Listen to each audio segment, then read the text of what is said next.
I love the way that whenever he has no idea what he's saying, he starts by saying, our objective is clear. He always insists how clear he is. We thought a week ago that he didn't have a strategy. Now we know that he doesn't even have an objective. He doesn't know if it's to destroy or if it's containment. But what worries me is less the fact that he obviously doesn't even know his own mind, which is worrying enough. Yeah, the landscape has changed a little bit after yesterday's contradictory statements by the president in the span of less than a half an hour. Welcome back. Joining us now is Ari Fleischer, former White House spokesman for President George W. Bush and president of Ari Fleischer Sports Communications. And it's a big day because it's, I know Ari's ready for some football as the NFL season opens tonight, right, Ari? Starts tonight, baby. Yeah, well, we're gonna come back to that, believe you me, before this interview is over. But let me ask you, I mean, you know, how hard is it for you to watch the President of the United States after you served in the capacity which you served for George W. Bush, to, you know, on Thursday of last week, a week ago today, to say we have no strategy, and then, you know, yesterday to say, you know, we're going to annihilate ISIS, we're going to wipe it out, and then he says in the next breath, but, you know, we could just live with it if we take certain precautions and do certain things. I mean, he's all over the map. Exactly. He's all over the map, and that's what's so frustrating about it. Look, President Obama was elected on an anti-George Bush platform. He has the right, as our president, I oppose him, I think it's the wrong policy, but he has the right to make the case for no serious military options in Iraq and Syria, because that's just not who he is, what he wants to do. He doesn't think it works or it's not effective. Make your case, Mr. President. Whatever you decide to do, stand your ground. Go to the American people. Rally support for no action. Rally support for minimalistic action. Whatever it is, let us know and then go public. This is maddening. He won't take a stand. He's all over the map. Destroy them, degrade them, leave them a manageable problem. These are contradictory goals. If you're the Pentagon, you have no clue what the Commander-in-Chief wants you to do. Yeah, and if you're ISIS, you know what you heard, Ari? You heard, well, we have no strategy, and as soon as I get one, I'm going to go to Congress, and then they're going to debate it, and then we'll decide whether or not we actually take that action. So in other words, ISIS, for the most part, proceed as you like. Absolutely. Anybody who has anything to fear from the United States or thought they might, they certainly don't. And that's distressing, because history shows that only eggs them on to do more damaging acts, which ultimately lead to mission creep for ISIS, which means anybody think it's going to end at 2 beheadings? Mission creep for them means coming our way. And on the other hand, Ari, you have, you know, members, and here's also the crazy part, the vexing part, to say the least. You have Defense Secretary, you have other members of the administration talking about what a threat ISIS is to the homeland, and how it's most likely that some of them are here already. And then you have David Cameron, who took precautions along those lines for his own country, whether you like them or not or agree with them or not, regarding airlines coming in, passports, people having their passports revoked, enhanced police power. You know, and over the weekend we get pictures of John Kerry on Nantucket, you know, kiting on the water, whatever they call that. And Obama spent Monday trashing Republicans and demagoguing minimum wage. I mean, what's going on? Well, Steve, this is what happens when a president is indecisive. The members of his cabinet and the people who work for him start to speak out to try to impact the policy. So they start lobbying in public, arguing for this position or that position, because they know that the president has not made up his mind. That's what leads to these chaotic scenes. And so long as the president remains irresolute, ISIS will be encouraged, and the American people and the people who work for President Obama will be discouraged. And, you know, and one of those other members of the administration, of course, you had Joe Biden. And I got to say, for all, like, you know, I think of Joe Biden, and it's plenty, I love this passion. I love this Gates of Hell speech. Of course, I don't think there's any meat to it, but I loved it. I wish our president would get a little passion. But this is what I mean about people who are playing out in public what they're trying to do to influence the president. All right, so you can put Joe Biden in the more muscular category, at least rhetorically. And then you can take a look at the alarms that have been sounded by the Attorney General, by the Defense Secretary about the severe threat that ISIS poses to the United States of America in our homeland. And then the decider has to come along, the Commander-in-Chief. And what he is doing is sending a deliberate signal to his staff to cool it, that he hasn't made up his mind, and he wants to slow down the drums of war. That's what he is doing, and it is frightening as can be, because he was right when he said we need to destroy ISIS. So, Steve, my advice, frankly, is ignore the second part of what the president said in Estonia about make them a manageable problem, and just pay attention to the first.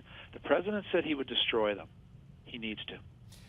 You know, if this, let me ask you. I mean, I know it's kind of like I'm tossing up a softball to you here, but really, if this were George W. Bush, you know, he got all the slack he got and worse because they called him a cowboy. But for crying out loud, God forbid a bomb goes off in this country and ISIS claims responsibility. I mean, will then the media wake up and take this man to task? Because if this were George W. Bush, could you imagine him on the pile? And I've said this all week with the bullhorn saying, "I hear you. I don't have a strategy yet, but as soon as I do, I'll let you know and I'll go to Congress." I mean, my God. You are absolutely right. That's a great way to put it. I never thought about that. If Barack Obama had been in that bullhorn moment, he wouldn't to grab the bull by the horn, would he? No. You know, I thought about this. For George Bush, people may or may not have liked where he stood, but they always knew. With Barack Obama, you really just never know. And I think what he actually did in Estonia was the same thing he did at the news conference where he drew a red line about Syria and their chemical weapons. He winged it. He just said that at a news conference because he rhetorically thought he should talk tough.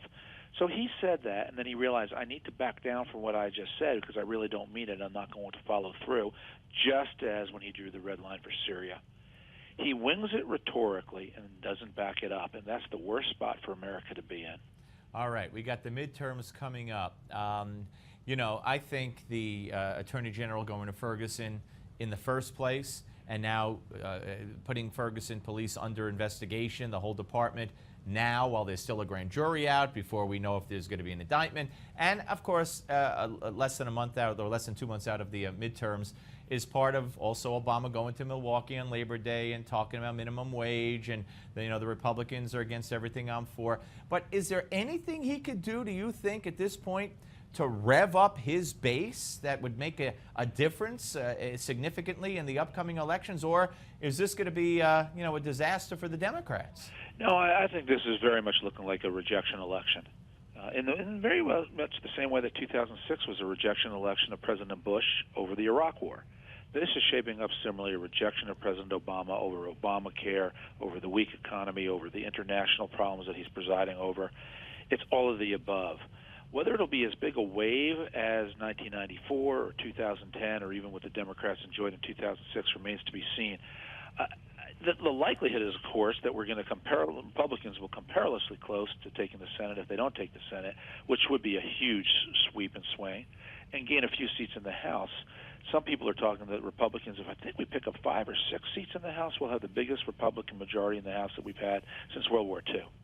Yeah, no, that would be exciting. All right, let's. By the way, the president's latest approval rating, Gallup 3-day rotating poll there, it's the lowest it's ever been in Gallup, 38%. I think it dropped to 38 today. I'm not sure. Maybe it's 39. But let's move on to more important things, Ari, as we usually do at the end of towards the end of our interviews. Okay, we do have yeah, Gallup has 39%. Okay, I misread it, but nonetheless, you got the Packers at the Seahawks coming up. You know, you're head of Ari Fleischer Sports Communications and Imaging and Public Relations, a specialty. And, you know, we had the NFL commissioner really blow it on the domestic violence call with Rice and admit that he made a mistake and change the penalties for domestic violence. We have the Michael Sam issue. But let me ask you about correcting himself on the domestic violence. It's something he had to do because you could suspend a guy a year for smoking a joint. Yeah, I think this is something you got to credit Goodell for retroactively. He missed the boat when the boat first sailed, and now he acknowledged error and caught up, and he's right to have done that. You just can't be a league where you take domestic violence less seriously than you take smoking the joint. Yeah. All right. Now, Michael Sam, of course, the focus and him getting cut. Jeff Fisher, his coach, praising him, but you know, they were too deep at his position, and he wasn't versatile enough compared to the walk-on who beat him out. And then now he's hooked up with the Cowboys, and Jerry Jones, the owner, today praised him, but also said he's nowhere near ready. The heat, out of shape a little, whatever he insinuated, he's just nowhere near ready. Is this? I mean, is the focus going to be on Michael Sam constantly now, whether he makes it, doesn't make it, practice squad, out of football? I mean, where are we headed with this? Well, first of all, he's on the practice squad for Dallas. But secondly, he's not on the team, he's on the practice squad. Yeah. What I love about sports is sports judges you on your merits. End of story. And so all this focus on Sam is really inordinate. I mean, I understand, and I think there's something to be proud of the first time a gay player can make it potentially into the NFL. Any organization, any ethnic group, when it's the first of your group to make it, there should be and there is a sense of pride. But okay, he had his moment.